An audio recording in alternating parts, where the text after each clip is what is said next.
ஒரு சினிமாக்குள்ள நீ டாக்டர் ஆகலாம், இன்ஜினியர் ஆகலாம், முதல்வர் கூட ஆகலாம். அரசியல் அப்படியே முதல்வர் ஆயிடியா நீ?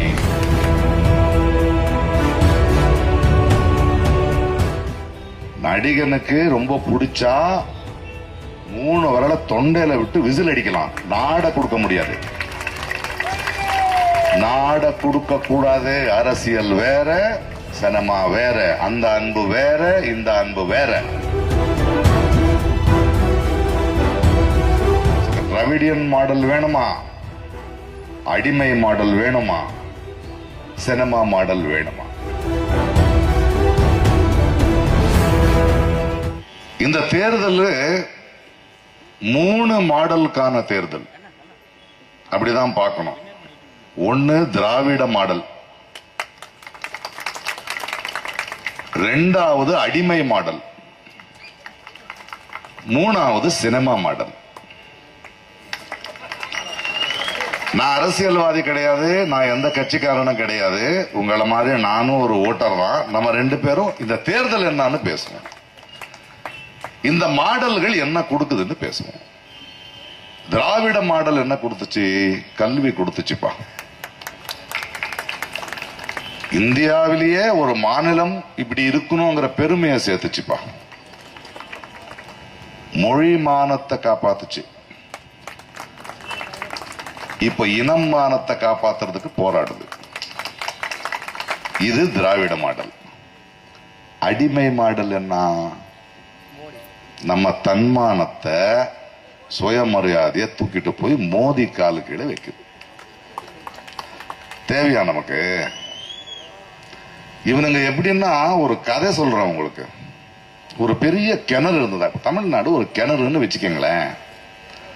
அதுல ஒரு தவளைகளோட சாம்ராஜ்யம் இருக்கு. தவளைகள் எல்லாம் நல்லா வாழ்ந்துகிட்டு இருக்கு. அவங்களுக்கு நடுவில் ஏதோ மனதாபம் இருந்தாலும் பேசிக்கிட்டு ஒரு மாநிலம் மாதிரி வாழ்ந்துகிட்டு இருக்கு. அதுல ஒருத்தன் என்ன பண்ணுவான், டே நான் தான் ஆளுவேன், நான் தான் தலைவன் ஆகுவேன் அப்படின்னு சொல்லுவான். எடப்பாடியோ படப்பாடியோ யாரோ, அல்ல விஜயோ யாரோ. அப்ப தவளைகள் என்ன சொல்லுது, அப்பப்பா அப்படி எல்லாம் திடீர்னு ஆயிட முடியாதியா, எங்க வந்து நீ இந்த தவளையோட இந்த கிணறு இருக்குல்ல, அதை பத்தி உனக்கு என்ன தெரியும்? இதோடைய தன்மானத்தை காப்பாத்துறதுக்கு என்ன பண்ணுவேன், எங்களை காப்பாத்துறதுக்கு என்ன பண்ணுவேன், கல்வி என்ன தருவேன், அதெல்லாம் சொன்னதுக்கு அப்புறம் நாங்க அல்ல முடியாது, நான் ஆயிடுவேன்.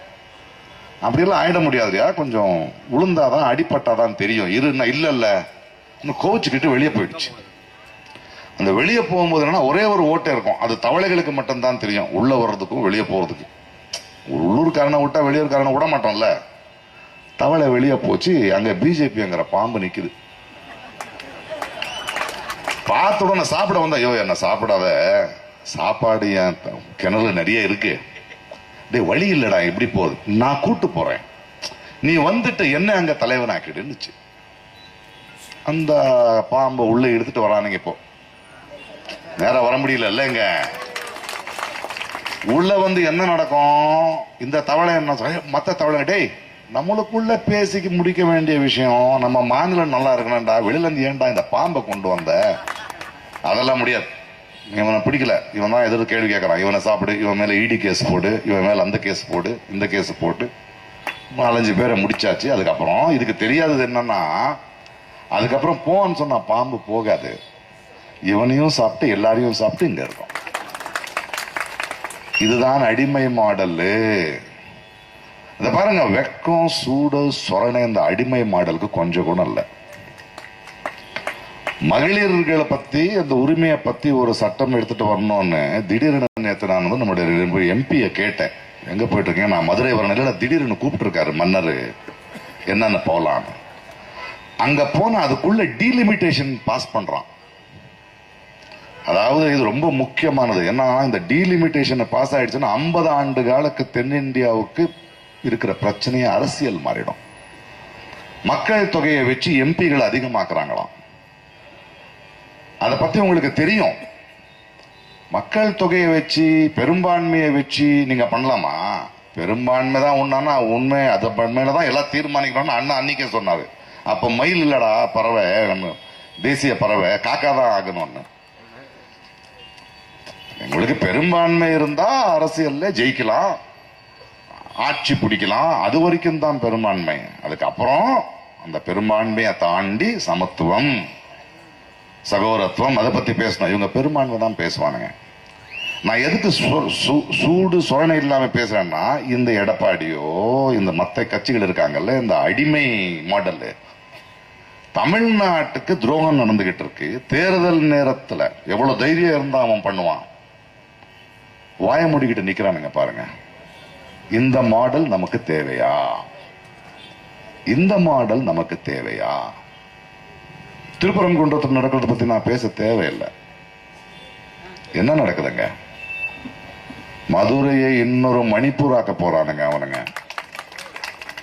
அங்கிருந்து ஸ்ட்ரெயிட்டா பழனிக்கு வருவாங்க. இதுதான் இவங்களுடைய வேலை. இங்க வந்து முப்பாட்டனு சொல்லிட்டு இருக்காங்க பழனிய. கிறிஸ்துவர் அதிகமா இருந்தா பெத்லஹேம் இந்தியால தான் இருந்தது, இயேசு கிறிஸ்து இங்க தான் பிறந்தாருன்னு சொல்லியிருப்பாங்க. இவனுக்கு இந்துக்கள் மேல இருக்கிற அன்பில்ல, அதிகாரம் வேண்டும். அது மட்டும்தான் வேணும். இந்த மோதிக்கும் இவனுங்களுக்கும் பழக்கணும்.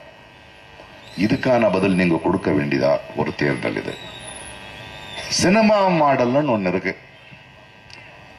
ஒரே சினிமால காசை சம்பாதிச்சிடலாம்ப்பா, பெரிய ஹீரோ ஆயிடலாம், ஸ்டார் ஆயிடலாம். சினிமால ஓகே.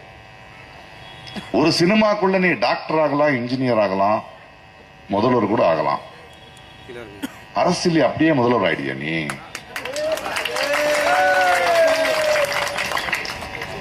யாரு அரசியல் பேசணும்?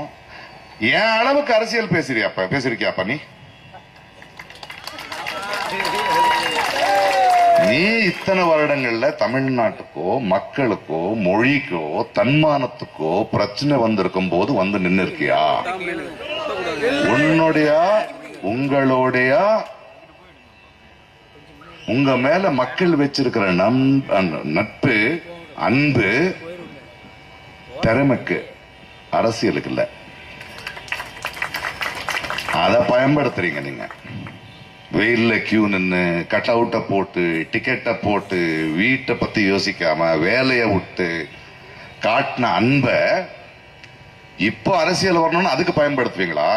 இத பாருங்க, நடிகனுக்கு ரொம்ப பிடிச்சா 3 விரல தொண்டையில விட்டு விசில் அடிக்கலாம், நாட கொடுக்க முடியாது. நாட கொடுக்க கூடாது. அரசியல் வேற, சினிமா வேற. அந்த அன்பு வேற, இந்த அன்பு வேற. அதுக்கு இறங்கணும், பேசணும். சீமான் பரவாயில்லையா, 10 வருஷமா மக்களை பத்தி பேசிக்கிட்டு இருக்காரு. பெரிய பெரிய நடிகர்கள் அப்படியெல்லாம் ஆகாது. அதை பத்தி இருக்கணும். திராவிடியன் மாடல் வேணுமா, அடிமை மாடல் வேணுமா, சினிமா மாடல் வேணுமா?